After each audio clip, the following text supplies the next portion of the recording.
بسم اللہ الرحمن الرحیم۔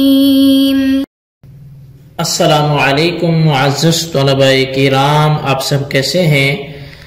آج ہم موطا امام محمد کے سبق نمبر 398 کو پڑھیں گے۔ آج کے ہمارے سبق کا عنوان ہے فاروق اعظم رضی اللہ تعالی عنہ کا زہد و تقوی۔ چونکہ گزشتہ باب میں ہم نے حضرت فاروق اعظم رضی اللہ تعالیٰ عنہ کے متعلق امام محمد رحمۃ اللہ علیہ نے جو احادیث آثار 4 عدد نقل فرمائے تھے، وہ فاروق اعظم رضی اللہ تعالیٰ عنہ کے زہد و تقوی پہ دلالت کرتے تھے، تو مناسب سمجھا کہ حضرت فاروق اعظم رضی اللہ تعالیٰ عنہ کے زہد و تقوی کے بارے میں جو دیگر چند دوسری کتب میں روایات موجود ہیں وہ بھی کچھ نہ کچھ ذکر ہو جائیں۔ تو حضرت طلحہ بن عبید اللہ رضی اللہ تعالیٰ عنہ کہتے ہیں کہ حضرت عمر فاروق بن خطاب رضی اللہ تعالیٰ عنہ اسلام اور ہجرت میں تو ہم پر مقدم نہیں تھے، لیکن وہ ہم سب سے زیادہ دنیا میں زاہد اور آخرت میں راغب تھے۔ اسی طرح حضرت ثابت کہتے ہیں کہ ایک مرتبہ حضرت فاروق اعظم رضی اللہ تعالیٰ عنہ نے پانی مانگا، انہیں ایک برتن میں شہد پیش کیا گیا، تو حضرت فاروق اعظم رضی اللہ تعالیٰ عنہ اس برتن کو ہاتھ پر رکھ کر کہنے لگے کہ میں اس کو پی لوں گا تو پینے کے بعد اس کی حلاوت تو ختم ہو جائے گی، لیکن اس کا مواخذہ باقی رہ جائے گا، پوچھا جائے گا۔ یہ کہہ کر وہ شہد کسی اور شخص کو دے دیا۔ ابن ملائکہ بیان کرتے ہیں کہ حضرت عمر فاروق اعظم رضی اللہ تعالیٰ عنہ کے سامنے کھانا رکھا ہوا تھا، تو غلام نے آ کر کہا کہ عتبہ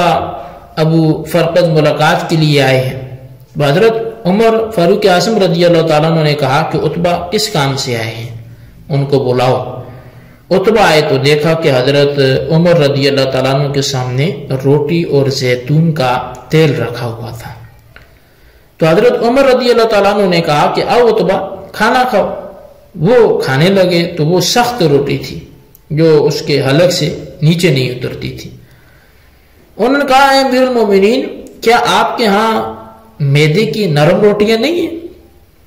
تو حضرت فاروق اعظم رضی اللہ تعالیٰ نے کہا تم پر افسوس ہے کہ تمام مسلمان اس قسم کا کھانا کھا سکتے ہیں؟ تو اس نے کہا نہیں۔ حضرت عمر رضی اللہ تعالیٰ نے کہا تم پر افسوس ہے اے عتبہ، کیا میں اچھی اور لذیذ چیزیں دنیا میں ہی خرچ کر لوں؟ ابو عثمان نے کہا کہ میں نے دیکھا کہ حضرت عمر رضی اللہ تعالیٰ عنہ مینا میں شیطان کو کنکریاں مار رہے تھے، تو ان کے جسم پر پیبند لگا ہوا لباس تھا جس میں چمڑے کے پیبند لگے ہوئے تھے۔ اس طرح ثابت سے روایت ہے کہ حضرت عمر فاروق اعظم رضی اللہ تعالیٰ عنہ نے پانی مانگا تو آپ کو برتن میں شہد پیش کیا گیا، تو حضرت عمر فاروق اعظم رضی اللہ تعالیٰ عنہ اس برتن کو اپنے ہاتھ پر رکھتے ہوئے اپنے نفس سے مخاطب ہو کر کہنے لگے میں شہد کو پی تو لوں گا، اس کی حلاوت تو گزر جائے گی، لیکن اس کا حساب باقی رہے گا۔ آپ نے یہ کلمہ 3 دفعہ فرمایا، اس کے بعد آپ نے وہ شہد کسی اور آدمی کو دے دیا تو اس نے اسے پی لیا۔ تو معزز طلباء کرام، اس روایت سے حضرت فاروق اعظم رضی اللہ تعالیٰ عنہ کا زہد و تقوی اور فراست کا اندازہ کریں۔ اس میں کیا شک ہے کہ جب شہد کو پیا جائے تو یہ پینے کے وقت لذیذ ہوتا ہے، اور جب حلق سے نیچے اتر جائے گا تو لذت ختم ہو جائے گی، لیکن اس کا حساب و کتاب تو ختم نہیں ہوگا نا۔ اس میں کس قدر تقوی اور پرہیزگاری ہے، اور پھر فراست علمی کا بھی کیا مقام ہے۔ اللہ عز و جل ہمیں بھی سیرت فاروق اعظم رضی اللہ تعالیٰ عنہ پر عمل کی توفیق نصیب فرمائے۔ تو برحال حضرت خواجہ حسن بصری رحمۃ اللہ علیہ سے ایک روایت ہے، آپ فرماتے ہیں کہ میں بصرہ کی جامع مسجد کی ایک مجلس میں حاضر ہوا تو وہاں کچھ صحابہ کرام بھی موجود تھے جو کہ حضرت ابو بکر صدیق، حضرت عمر فاروق اعظم رضی اللہ عنہما کے زہد و تقوی کا ذکر فرما رہے تھے، اور اسلام میں ان کی فتوحات اور حسن سیرت پر تذکرہ فرما رہے تھے۔ جب میں ان صحابہ کرام کے قریب ہوا تو ان صحابہ کرام کے ساتھ جو ہے وہ احنف بن قیس تمیمی بھی بیٹھے ہوئے تھے، تو تو میں نے ان سے سنا، وہ بیان کر رہے تھے کہ ہمیں حضرت فاروق اعظم رضی اللہ تعالیٰ عنہ نے ایک چھوٹے لشکر میں عراق کی طرف بھیجا۔ اللہ تعالیٰ نے ہم پر عراق کو فتح کیا اور فارس کے ایک شہر کو فتح کیا، تو ہم نے فارس اور خراسان سے سفید کپڑا پایا جس کو ہم نے پہنا، اور جب حضرت عمر فاروق اعظم رضی اللہ تعالیٰ عنہ کے پاس حاضر ہوئے تو انہوں نے ہم سے چہرہ پھیر لیا اور ہم سے کلام ہی نہ فرمایا۔ یہ بات صحابہ کرام پر بڑی گراں گزری، اور وہ حضرت عبداللہ بن عمر رضی اللہ تعالیٰ عنہ کے پاس آئے جبکہ وہ مسجد میں تشریف فرما تھے، تو ہم نے اس ناراضی کی شکایت کی جو ہم نے امیر المومنین سے پائی تھی۔ تو حضرت عبداللہ بن عمر رضی اللہ تعالیٰ عنہ نے فرمایا کہ اے امیر المومنین، کہ امیر المومنین نے تم پر ایسا لباس دیکھا ہے جیسا کہ انہوں نے رسول اللہ اور ان کے خلیفہ حضرت ابو بکر صدیق رضی اللہ تعالیٰ عنہ کو پہنے ہوئے نہیں دیکھا، لہٰذا ہم اپنے گھروں میں آئے اور اسی قسم کا لباس پہنا جو صحابہ دیگر پہنا کرتے تھے،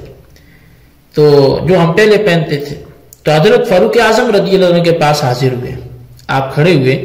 اور ہر ایک سے علیحدہ علیحدہ سلام لیا اور ہر ایک سے معانقہ فرمایا۔ ایسے معلوم ہوتا تھا کہ گویا آپ نے ہماری پہلی حالت دیکھی ہی نہیں تھی۔ ہم نے حضرت عمر رضی اللہ تعالیٰ عنہ کے ہاں مال غنیمت پیش کیا تو آپ نے ہمارے درمیان برابری کے ساتھ تقسیم فرمایا۔ اس مال غنیمت میں ایک قسم کا کھانا بھی آیا تھا جس کو آپ پر پیش کیا گیا، تو آپ نے اس کو چکھا، اس میں آپ نے خوشبو کو پایا جو اس کے کھانے میں آ رہی تھی، تو آپ ہم پر متوجہ ہو کر فرمانے لگے، اے مہاجرین و انصار کی جماعت، تم میں سے بیٹے نے باپ کو قتل کیا ہے، بھائی نے بھائی کو قتل کیا ہے۔ اس رسول اللہ صلی اللہ علیہ وسلم کے زمانے میں کہ کفار باپ اور بیٹے کو جو مد مقابل ہوئے قتل کیا تھا، تو لہذا آپ نے حکم دیا کہ اس طعام کو اٹھایا جائے ان لوگوں کی اولاد کی طرف کہ جو شہید ہوئے رسول اللہ کے سامنے مہاجرین و انصار سے۔ اس کے بعد حضرت عمر فاروق اعظم رضی اللہ عنہ اٹھ کر چل پڑے اور صحابہ کرام بھی آپ کے پیچھے پیچھے چل پڑے، تو مہاجرین و انصار جو آپ کے پیچھے چل رہے تھے آپس میں گفتگو کرنے لگے کہ تمہارا کیا خیال ہے کہ اس امیر المومنین کے زہد و تقوی کے متعلق۔ جب سے اللہ تعالیٰ نے عمر فاروق اعظم رضی اللہ عنہ کے ہاتھ پر قیصر و کسریٰ کے شہروں اور مشرق و مغرب کے دونوں کناروں کے درمیان فتح عطا فرمائی ہے، تو ہمارے اور عرب و عجم جو ہیں اس کے وفود عمر فاروق اعظم رضی اللہ عنہ کے پاس آتے ہیں، تو وہ آپ پر اس جبہ کو دیکھتے ہیں کہ جس کو عمر فاروق اعظم رضی اللہ عنہ نے 12 پابند لگائے ہوئے ہیں۔ لہذا اگر تم اصحاب رسول صلی اللہ علیہ وسلم سوال کرو، کیونکہ تم بڑے لوگ ہو کہ جنہوں نے رسول اللہ صلی اللہ علیہ وسلم کے ساتھ قیام فرمایا اور نبی علیہ السلام کا مشاہدہ فرمایا، اور وہ اول مہاجرین و انصار میں سے ہیں، وہ سب مل کر حضرت فاروق اعظم رضی اللہ عنہ اور ان کا یہ جو جبہ ہے یہ تبدیل کروائیں اور اس کی جگہ خوبصورت اور نرم جبہ پہنائیں جس کو دیکھ کر مخالفوں کو آپ کی ہیبت نظر آئے، اور دوسرا جو ہے وہ صبح کے طعام میں ایک بڑا ٹرے پیش کیا جائے کہ جس میں حضرت عمر بھی کھائیں اور مہاجرین انصار میں سے جو موجود ہوں وہ بھی کھائیں۔ تو ان سب نے آپس میں مشورہ کرنے کے بعد یہ طے پایا کہ یہ کام حضرت علی رضی اللہ تعالیٰ عنہ کے سپرد کیا جائے، وہ پورا کر سکتے ہیں، کیونکہ تم سب کو لوگوں سے زیادہ فاروق اعظم کے پاس آنے جانے کی جرت جو ہے وہ انہی کو زیادہ ہے، اور دوسرا عمر فاروق کے وہ سسر بھی لگتے ہیں، تیسرا ان کی بیٹی رسول اللہ صلی اللہ علیہ وسلم کی زوجہ مطہرہ ہیں، اور پھر علی المرتضیٰ نبی علیہ السلام کے چچزاد بھائی بھی ہیں۔ یہ چیزیں سب اس بات کا سبب ہیں کہ علی المرتضیٰ رضی اللہ تعالیٰ عنہ سے بات کی جائے، لہٰذا ان سب نے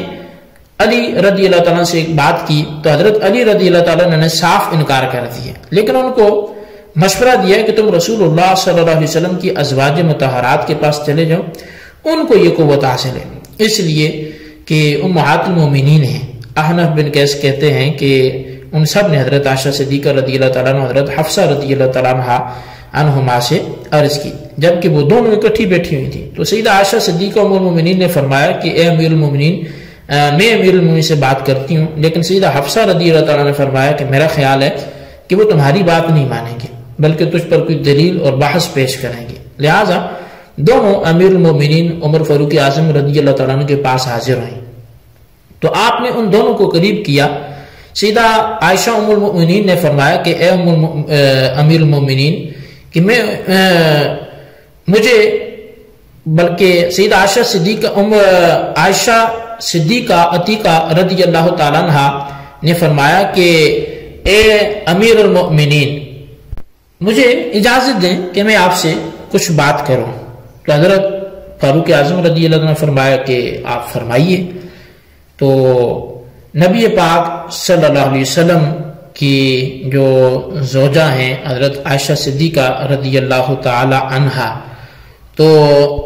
ان سے حضرت فاروق اعظم رضی اللہ تعالیٰ عنہ نے فرمایا کہ ام المؤمنین فرمائیے، نبی پاک صلی اللہ علیہ وسلم اللہ تعالیٰ کی رضا اور اس کی جنت کی طرف تشریف لے گئے، نہ انہوں نے دنیا کا ارادہ کیا نہ ہی اس کو رد کیا۔ اس طرح حضرت ابوبکر صدیق رضی اللہ عنہ بھی آپ کے نقش قدم پر چلے، رسول اللہ کی سنتوں کو زندہ کرتے اور کذابین کو قتل کرتے ہوئے اور بہرا لوگوں کو دلائل جو ہیں ان کے وہ توڑتے ہوئے، اور ان کے دلائل توڑنے کے بعد عدل کرنے اور اس کی رعیت میں اور برابر تقسیم کرنے میں اور اللہ تعالیٰ کی زمین میں وہ ایسے ہی چلے گئے۔ لہٰذا اللہ تعالیٰ نے اس کو انہی رحمت اور رضا کے لیے قبض کر لیا اور ان کو اپنے نبی علیہ السلام کے ساتھ جو ہے وہ درجہ اولا میں ملا دیا، نہ ارادہ کیا انہوں نے دنیا کا، نہ انہوں نے رد کیا۔ تو اللہ تعالیٰ نے آپ کے ہاتھ پر کیسر و کسرا اور ان کے شہروں کے خزانے فتح کیے، ان کا مال آپ کی طرف پہنچ گیا، اور قریب ہے کہ مشرق و مغرب کے دونوں کنارے بھی تیرے ہاتھ میں جمع ہو جائیں، اور ہم اللہ تعالیٰ سے زیادتی کی امید رکھتی ہیں اور اسلام کی تائید کی امید رکھتی ہیں۔ اجمی بادشاہوں کے قاصد آپ کے پاس آئیں گے، عرب کے وفود آپ کے پاس حاضر ہوں گے،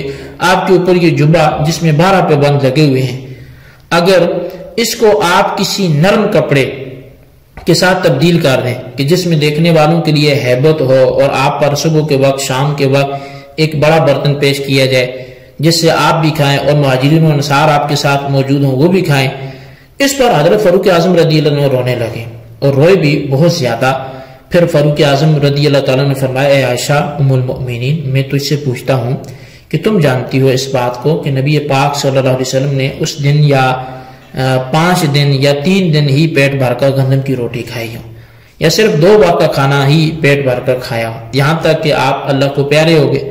سیدہ عائشہ صدیقہ رضی اللہ عنہ نے فرمایا نہیں۔ حضرت فاروق اعظم دوبارہ حضرت عائشہ کی طرف متوجہ ہوئے، فرمایا کیا آپ جانتی ہیں کہ آپ کے پاس ایسے دسترخوان پر کھانا لگایا گیا ہو جو زمین سے 1 ہاتھ یعنی بالشت اونچا ہو؟ نبی پاک صلی اللہ علیہ وسلم کھانے کے لیے حکم دیتے تو آپ کھانے کو زمین پر رکھتے اور دسترخوان کو زمین سے اٹھا دیتے، تو ان دونوں نے کہا کہ آپ نے سچ کہا۔ تو حضرت فاروق اعظم رضی اللہ تعالی عنہ نے جو ہے وہ دونوں کو فرمایا کہ تم دونوں زوجہ رسول ہو اور امہات المؤمنین ہو، اور تمہارا مومنوں پر حق ہے اور خاص کر مجھ پر حق ہے، لیکن تم میرے پاس اس لیے آئی ہو تاکہ تم دونوں مجھے دنیا کی رغبت دو، اور میں خوب جانتا ہوں کہ نبی پاک صلی اللہ علیہ وسلم نے جو ہے وہ سوتی جبہ پہنا، بسا اوقات آپ کی جلد مبارک کو اس جبے نے جو ہے وہ خردہ ہونے کی وجہ سے وہ چھین بھی لیا، زخم بھی پہنچایا۔ تو کیا آپ دونوں اس باتوں کو نہیں جانتی ہو؟ تو انہوں نے کہا ہم جانتی ہیں۔ کیا تم دونوں اس بات کو جانتی ہو کہ نبی پاک صلی اللہ علیہ وسلم اپنے گھر میں جو ہے وہ بالوں کے جو بنے ہوئے کمبل اور ایک طرف کمبل کے آپ سو جاتے تھے؟ اے عائشہ ام المؤمنین، آپ کے گھر میں وہ جو ہے وہ چٹائی اور رات کو پھر بچھونا نبی علیہ السلام کا اور یہ چیزیں کیا آپ کے علم میں نہیں ہیں؟ اور اے حفصہ رضی اللہ عنہ، تو نے یہ بات مجھے بیان کی ہے کہ تو نے آپ کی چٹائی کو ایک رات دوہرا کر دیا، تو نبی پاک صلی اللہ علیہ وسلم نے اس پر نیند فرمائی تو آپ بیدار نہ ہوئے، یہاں تک کہ بلال رضی اللہ تعالیٰ نے اذان فرمائی، تو آپ نے مجھے فرمایا کہ حفصہ کہ تو نے بچھونے کو آج رات دوہرا کیوں کیا؟ یہاں تک کہ میری نیند صبح تک پہنچ گئی، اور میرے لیے دنیا سے کیا تعلق اور میرے لیے کیا ہے کہ تو نے نرم بچھونے کی وجہ سے مجھے مشغول کر دیا۔ اے حفصہ رضی اللہ تعالیٰ عنہ، کیا تو جانتی ہے اس بات کو کہ نبی پاک صلی اللہ علیہ وسلم کے پیچھے اور پہلے ترک اولا افعال جو ہیں وہ معاف کر دیے گئے؟ رات کو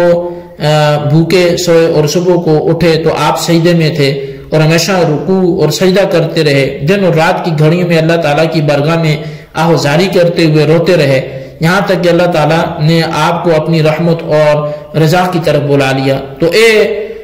حضرت عمر رضی اللہ عنہ اچھی چیز کو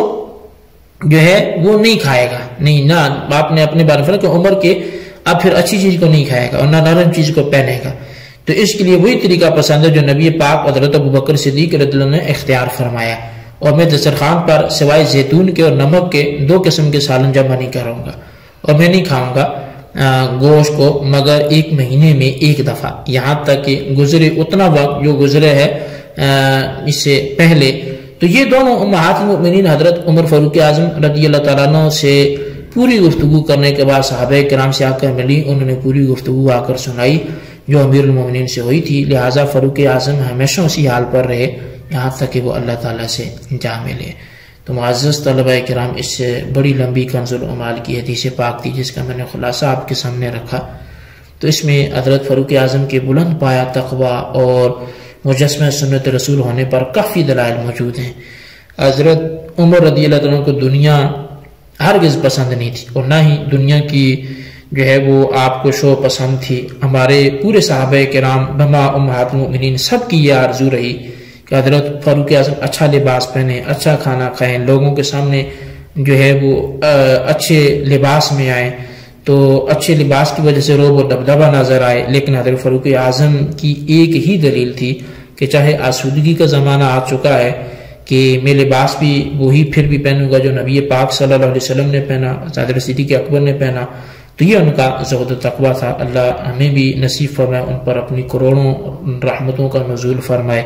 کہ جنہوں نے اسلام کے حقائق کو ہمارے سامنے پیش کیا اور پھر انہیں عملی جامہ بھی پہنایا۔ تو یہ یقیناً ان کا تقویٰ تھا، اور اس میں ہمارے لیے سیکھنے کے لیے یہی ہے کہ اللہ ہمیں بھی جو ہے وہ تقوی کی دولت سے مالا مال فرمائے، اور فاروق اعظم رضی اللہ تعالیٰ عنہ کے اس خوف خدا کا صدقہ ہمیں بھی خوف خدا نصیب فرمائے۔ آمین بجاہ النبی الامین صلی اللہ علیہ وسلم۔